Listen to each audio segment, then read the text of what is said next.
Story 1. Today, I had my first proper encounter with a Karen.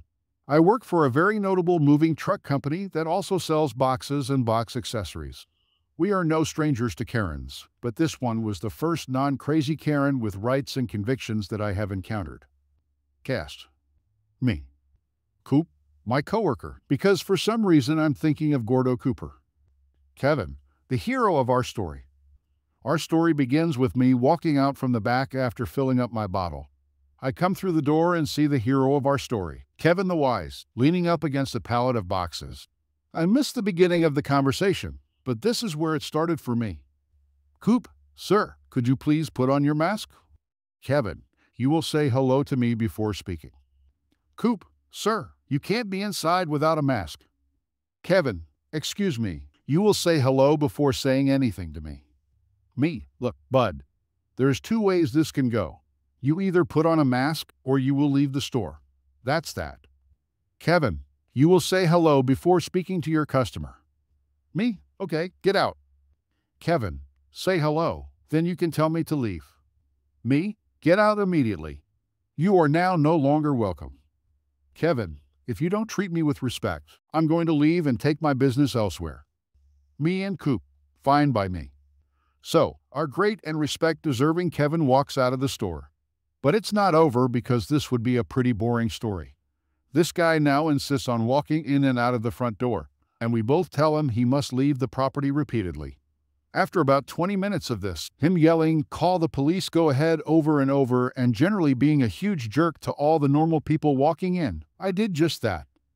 About 10 minutes later, the police officer shows up and tells him that he is now trespassing and must leave immediately. Kevin then leaves, only to be caught by the officer about 5 minutes later attempting to damage trucks at the back of the lot. He was then forcibly removed from the property and will be having a great night with that plastic blanket they give you in the police department holding cells. Story 2. After reading some of your posts, I realized that I also had the honor to meet a Karen in real life. I was at the passport office, waiting for my number to be called. After about 2 hours of waiting, she entered the room, the big fur jacket, the big glasses, the classic Karen haircut. I wouldn't have even noticed her if she hadn't been bathing in perfume before coming to the office. That deep scent made me physically ill. Yikes! But I digress. I was just standing in a corner, with my eyes on my mobile games, just waiting. About another hour passed. Then I heard it. Ahem! I raised my eyes at her. Entitled woman, what number do you have? Me, 114 inches. Entitled woman, I have 666 inches, not exactly, but I figured it would be an appropriate number to be correlated to her. Entitled woman, wouldn't you like to switch numbers? I am very busy and I don't have the time to wait. Your number will be called in any minute now. Me, sorry, I have been waiting since the morning and I don't want to wait more than expected.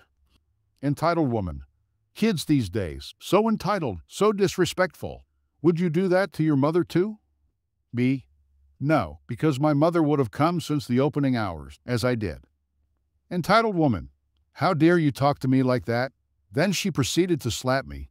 Unfortunately, I wasn't very fast and she didn't miss me. I began to scream like a crazy person and people began to stare. Luckily, a police officer took notice of our encounter and came to see what was happening. He asked us to come with him to the station that was just next door. I obliged without even thinking a second about it, but Karen began to throw a tantrum like a 3-year-old. As this officer couldn't control her, he had to call back up to escort the crazy lady to the police department. I just went with them. Of course, I pressed charges, and she got a big fat fine, 6 months of prison, and another 12 months of community service. Why that much? Because, while she was throwing her tantrum, she actually tried to punch the officer. This happened about 5 years ago, and I still have that smug smile when I think about that encounter. That slap was worth everything that happened to her afterward. Story 3.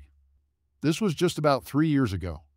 So, my family owns a little house in Sweden. It is about 3 hours north of Stockholm. We often go there on vacations since we have a lot of vacations in Sweden. There were about 30 houses in the village we lived in at the time.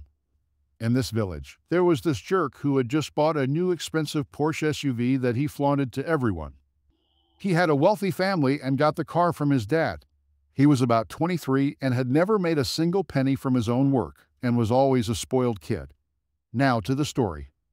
We had invited my best friend to join us while we went to our house during winter vacation, and we were going to stay there for 4 days and then go back to Stockholm. My best friend and I built a bunch of mini snowmen about 40 centimeters tall, or a little over 1 foot for you fellow Americans on the side of the road. When we were still making the snowman, the jerk came in his SUV and drove over our snowman. My best friend and I were sad and went to tell my parents what happened. They said that they couldn't do anything about it since it was on the side of the road and not on our property. My best friend, my amazing dad, and my amazing mom helped us build up the snowman again, but 1 to 2 meters into our property so that they would not be run over. At this time, we went in for lunch. We had a window from our dining room to our front yard where all the snowmen were. Midway through lunch, we heard a loud boom. All of us looked out while we saw the gray Porsche turn into our lawn and drive them all over.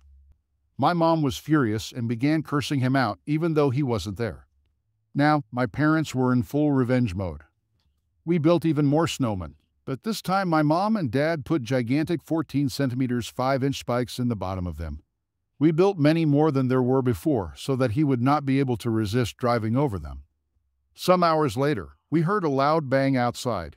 We immediately rushed to our window and saw the gray Porsche SUV in our lawn. The jerk inspected the wheels and then ran to our door, knocking like a maniac. Dad opened the door, and before he could say a word, the jerk screamed at him for ruining his tires and said he was going to sue. The jerk started cursing at him, and Dad did the same. My mom took us to their bedroom upstairs to avoid us from the bad language. We were only 10 and then went down to help Dad with the jerk. He never sued and ended up having to pay about $2,000 for the new tires that would match the ones he had. He didn't have the normal wheels, but some special kind, and for someone to put them on his car. Not many people liked him to begin with, but this definitely didn't boost his reputation. Story 4. This isn't my story, but my parents'. It was probably the first time I witnessed malicious compliance, and I still remember it well. It was about 25 years ago, so I was about 8, and we had just moved into a 150-year-old house that was in need of major repairs. My dad, thinking ahead, knew he would need a large garage workshop to really get started on the renovations properly. On the edge of our yard was an ancient barn that was falling apart and needed to be torn down. My dad figured this was the best place to build his new workshop. So that was the plan. We had met and were on good terms with all the neighbors at that point. When the plans for the new workshop were finished, my parents went around to all the neighbors as a courtesy to show them the plans and get their blessings. The neighbors whose property the current barn and new workshop would border, I'll call them the Peters, were concerned about the height. The existing barn was 16 feet high, and they asked if we could only build it 1 story, 12 feet max, so as to not block the sun in their yard. Sure, no problem. My parents agreed. They wanted to go 2 stories for extra storage, but just 1 wasn't a deal breaker. So, the old barn was torn down and the foundation laid for the new one. During that time, there was a falling out with the Peters and my parents. I'm not sure what happened, but it turned nasty. One day, my brother and I were playing street hockey, and Mr. Peters came out yelling at us, "Get off the road, you half-breed. My dad is black, so we're both half-black. You have to earn your place in this town." Upon hearing this, my mom had to physically restrain my dad from going over and beating the living heck out of him. Eventually, he cooled off and started on his plan. The plans for 1 story went out the window. Soon, the new garage that was only supposed to be 1 story soon gained a second in the blueprints. If they were going to direct racist comments at his kids, my dad would build what he wanted. As construction started, the Peters came over to ask why there were 2 stories being built and were told to go away. We didn't hear from them again until the roof started to go on. The bylaws of the township limited all-out structures to 24 feet high. The Peters called the township and then a building inspector, claiming that the new garage was over 24 feet high. If it was over height, the entire thing would have to be torn down and rebuilt, costing us tens of thousands of dollars. I remember the Peters standing there, watching the inspector, with smug looks on their faces. 2 days later, we got the final report back from the township and inspector. 23 feet, 11 inches, just as my dad had drawn up in his new plans. He set me up on the roof of the garage, just plywood, No shingles yet, with some spray paint, and had me right, 23 feet 11 inches height approved, and 2-foot high neon orange letters across the entire roof, facing their yard and house. Not only did the garage block all sunlight from reaching their yard, but my dad waited until everything else was done before he shingled that side of the roof. They had to stare at those neon orange letters for almost 3 years.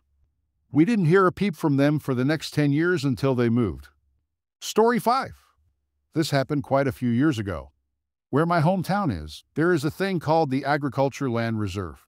Basically, there are areas of land that can only ever be used for agriculture in order to protect prime agricultural land from becoming highways and strip malls and things like that.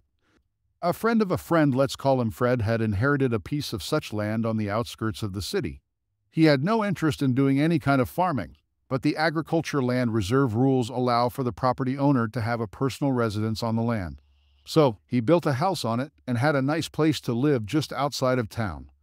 Now, City Hall has ways of acquiring Agriculture Land Reserve land and using it for non-agriculture purposes. I'm not familiar with how exactly, but they can, and it is about impossible for anybody else to. One thing the city would do is acquire Agriculture Land Reserve land and turn it into condo developments. They had a vision for 3 high-end condos to be built where Fred's property was.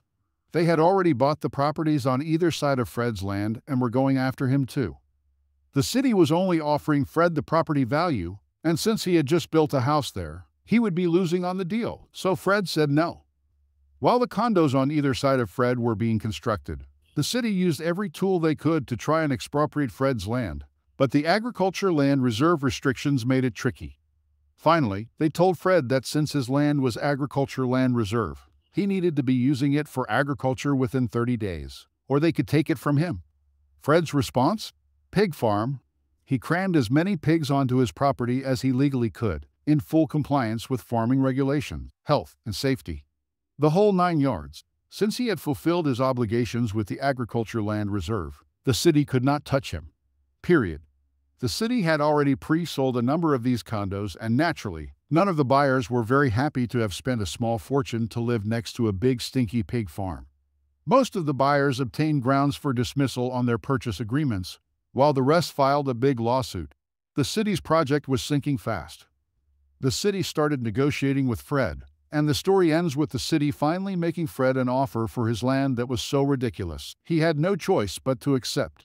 The city finished their condo project, but thanks to Fred, they did not make nearly as much off of it as they had anticipated.